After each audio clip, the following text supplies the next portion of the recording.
Hey YouTube, this is Alexander and I'm back with my Nexus 7 review. Let's get started.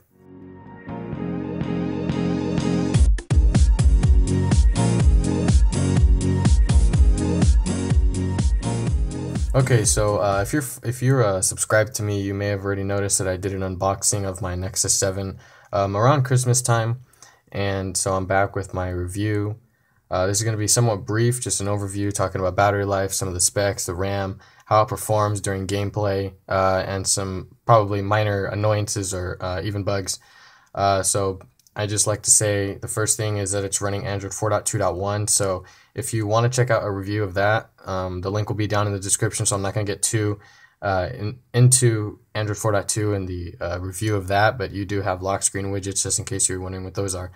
Now, since this doesn't have a back-facing camera, you will notice that on the lock screen there's no shortcut to get to the camera, but there is a nice little app out there in the Play Store. It's completely free. I believe it's called Nexus 7 Camera. You can go and get that, and it'll go ahead and just open up the camera. There I am. So day-to-day performance, this device has been just great. I haven't had any issues.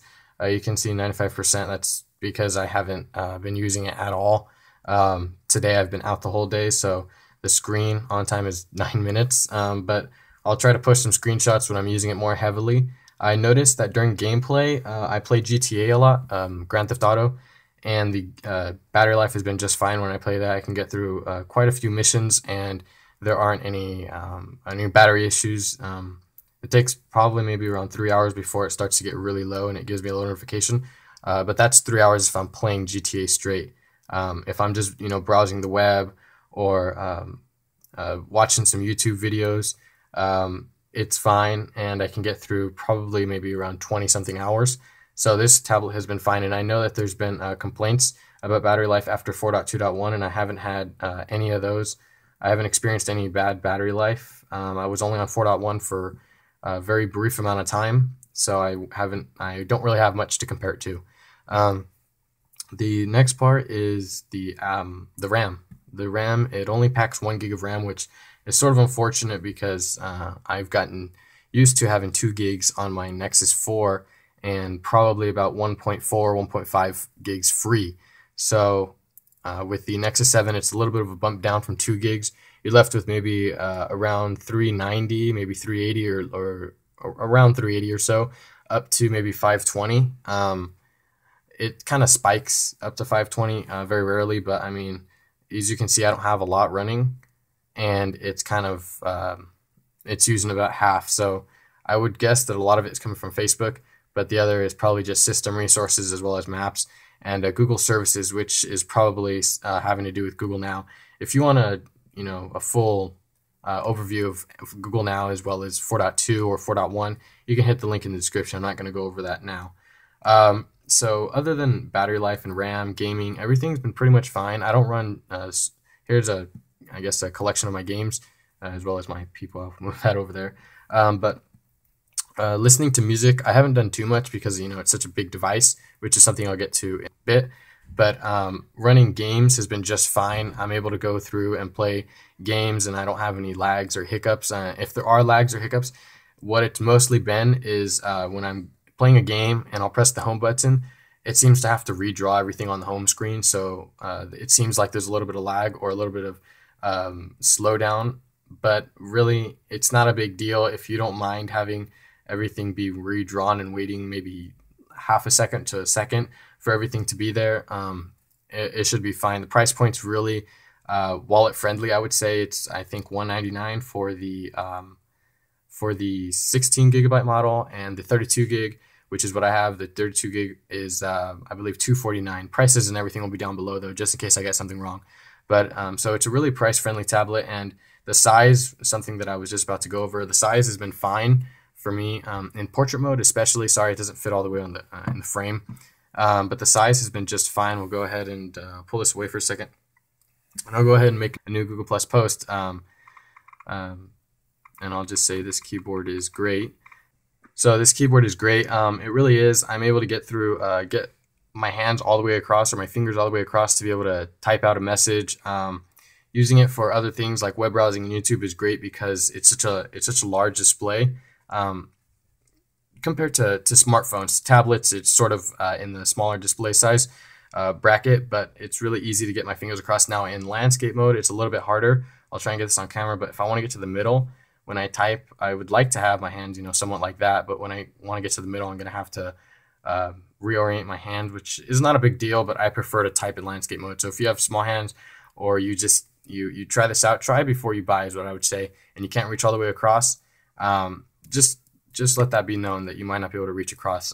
Like I said, I have relatively small hands, so it's hard for me to do that anyway. Even on my Nexus 4, sometimes I have a little bit of trouble. So other than that, you also, oh, my bad, you also do have your new gesture input, so we can say this keyboard is great. And although I haven't noticed, like I said, too much lag or anything, I do notice that when I try to do a gesture type, it is a lot slower, or I wouldn't say a lot, but it is noticeably slower than when I do it on my Nexus 4. Not sure if that's due to the processor speed or if that has to do with the RAM, but because this is running, I believe, a 1.2 gigahertz NVIDIA Tegra 3, I want to say. Like I said, specs will be down below, but NVIDIA processor, it's going to be a little bit slower than devices today, like the HTC Droid DNA or the HTC One X Plus or the Nexus 4 running 1.5. I think the One X Plus has 1.7 gigahertz processor, so it is a little bit older in the tech industry, as you could say, but it's run fine for me. And another little, I guess, thing that I would like to mention is when I'm scrolling back, I don't know if the camera will pick it up, but the icons, they seem to kind of wave back and forth as I'm going from one screen to another. I'm not sure if that's part of the OS on the tablet, if that's how it's supposed to be, but that's just something else I noticed that I'd like to point out. The PPI as well, the pixels per inch, I do notice pixels, and it's sort of annoying, but then again, I mean, for the price point, it's not that bad. You can watch YouTube and you'll be just fine. You do get, because it's I believe it's like a 768 display. It goes 768 across, or I mean, sorry, up and down like that. I'm not sure if this is going to bother you, but you will get, I guess, a little thin black bar on the top and the bottom when you're watching things in YouTube. I'm not sure if it does it in movies, but I know that when you're watching things in YouTube, you get a little strip of space because the display is a little bit more than 720. I think it's like 800 or something like that. So you're going to get some bars on the top and bottom. Another thing that's kind of, I guess those are some annoyances, is the pixel per inch and the black bars. But I mean, they had to kind of do something because of the display size.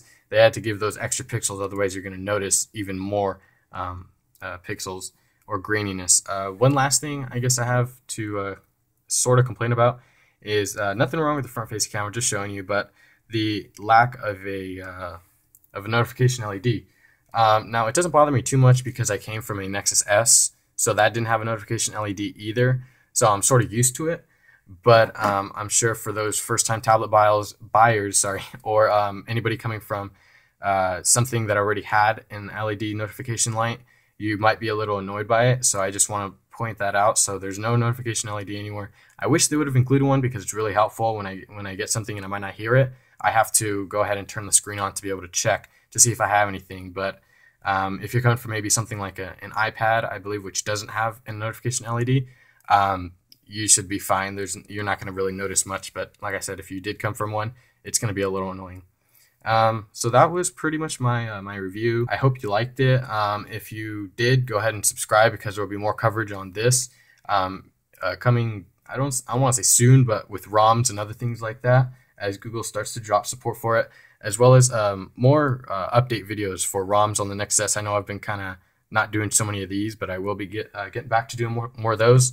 And if there's anything I missed or you want to see, go ahead and let me know, and I'll try to get to it. Thanks for watching. Like I said, subscribe, leave a comment if you have anything to say, and I'll catch you in the next video.